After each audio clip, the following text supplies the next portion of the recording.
What's going on, everyone? Here with another episode of Cocktails and Cloud. One of my good friends, Marcus, Principal Cloud Security Architect over at Cloud Security Partners. Thanks for joining us, Marcus. Of course, always nice to join the party. Yeah, so before we dig in, let's talk a little bit about what we're drinking.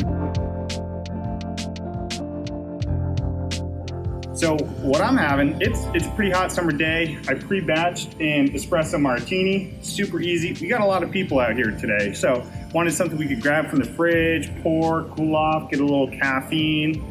Super easy go-to for events. Marcus, what are you drinking there? I'm drinking a delicious Mezcal Margarita that you made for me. He put all his love and tender care into his drink, and it's very delicious. The best thing about drinking outside is once in a while you get a bug or a floaty in there. Yeah, that's fine. It's part of the experience. We've got an editing crew who's going to take care of that for us. So I want him in there. So Marcus, you've been doing cloud security stuff for a while now. Could you talk to us a little bit about like what your day-to-day looks like? What are you doing in cloud security? So right now we're working with one of our major clients, and I assist with migration of a lot of the legacy assets that they have on-prem, moving it to cloud. Working with devs and their architects to make sure that all the different security controls and considerations are addressed. So are you working primarily in like a Terraform infrastructure as code type of situation? No, we do have a team that does do reviews of any infrastructure as code solutions. I'm actually pretty integrated with the architects, and that's the big brain work, right? Yes. Yeah. So looking at all the different services, whether they're cloud native or any COTS products, anything that we're putting in there in the cloud to assist in whatever legacy asset that they have, new or old. So now Terraform is one of the solutions that's leveraged, but in my day-to-day, I'm not looking at that. So you're looking more at the design side of the house. So doing design reviews, doing security architecture designs, making sure that all the security controls that are necessary are clear, making sure roles are listed, making sure. So you mentioned roles, and one of the things I was going to ask you, a little bit of a curveball here, is like, what's one of the things that you could see go wrong? Like when you're looking at design, what's something you would say, hey, that's a problem, something we need to address? Making sure that there aren't any misconfigurations, making sure that the proper secrets management is used. That's a huge one. Making sure, because the client that I'm referring to, there's a lot of sensitive data, making sure that the right data classifications are understood, and we have specific security controls for the different classes of security. So if it's very sensitive data, making sure that multi-factor authentication is in play for any access, whether it's internal or external, making sure that the policies set for the different IAM roles are not too permissive. And one of the questions I wanted to ask you is, in the last 5 to 10 years, how have you seen the ecosystem change? Like, are things getting better? Are things getting worse? What are your thoughts? I believe things are getting better. I think with whether it's the, if you're working with AWS or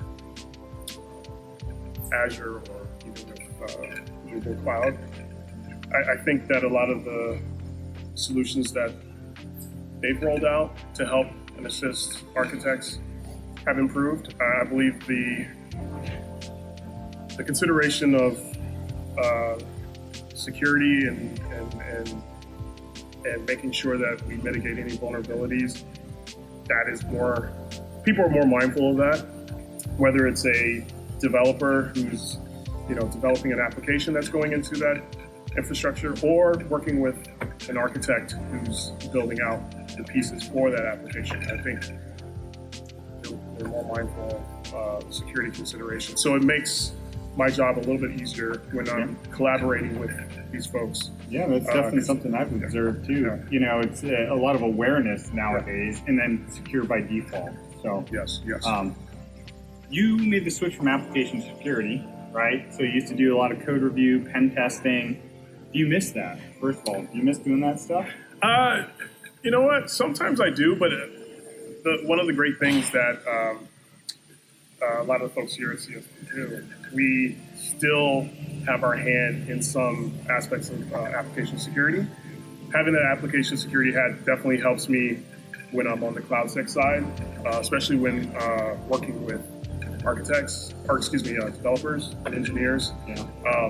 I mean, there's a lot of cross pollination in the got to know vulnerabilities to build an application in order to know how to secure the infrastructure. Exactly. You know, And to some extent. And a lot of the things that you're looking for, of course, there's cloud-specific vulnerabilities and things that you're looking for, but there's a lot of overlap in terms of AppSec and CloudSec. Yeah, certainly. And you know, I wear both hats a lot of times. You know, some days I'm more CloudSec and doing architecture reviews and doing consulting in terms of you know, building out within an infrastructure. But I'm still, you know, hey, that we want to make sure we want to do X, Y, and Z to mitigate anything like SQL injection or you know, any vulnerability, common vulnerability that you see in AppSec. So if you were to talk to someone, I actually have this conversation quite often when we go to conferences and stuff. Hey, I've got a nephew who's into computer stuff and they want to get into security. What would you tell someone that's looking to get into cloud security? Like, how would you tell them to even get started if they've never used the cloud before? I mean, I think one of the main things is diving in terms of working in one of the many cloud infrastructure platforms. There's a lot of labs out there. There's a lot of websites and learning tools to get your hands dirty. Because I think that's the prime thing is doing the labs, actually going in the console, actually creating, spinning up stuff. Your hands dirty. Yes, for sure. yes, get your hands dirty. Get familiar with all the various services that are available, how to spin things up, how to, you know, whether it's spinning up a container here or spinning up an instance here, making sure that you get a full understanding of security groups and IAM policies, you know, just the full basics in terms of, and then moving to security. Yeah, no, that's a huge thing. We talk to a lot of folks that have AWS certifications or certifications in other areas, yet they've never actually done anything with AWS. It's a lot of book knowledge, a lot of YouTube videos, but we show them the console. They're like, oh, we don't know how to get to an S3 bucket. Right. Okay, you might want to figure that one out before we go too much further.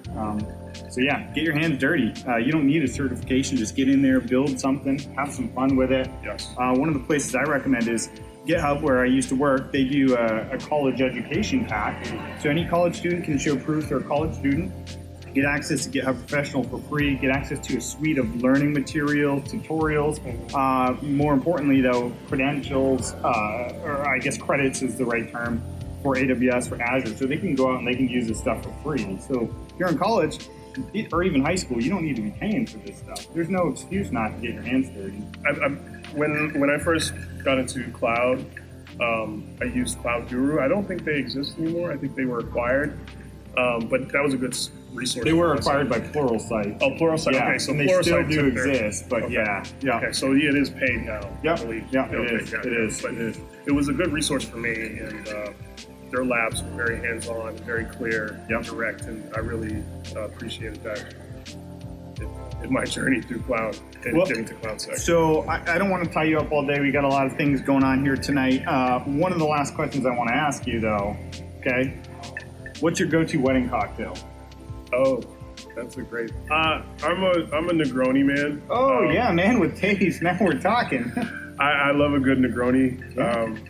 Whether it's a traditional Negroni or even mixing it up with a different. I like to make a blonde Negroni. Blonde Negronis are also nice. They're very refreshing. Yeah. Well, next show maybe it'll be a Negroni episode. We'll have to see. That'd be nice. Well, let me say thanks for coming on out. Cheers. I hope you Thanks enjoy for the having me, John. cocktail and have a good evening. All right.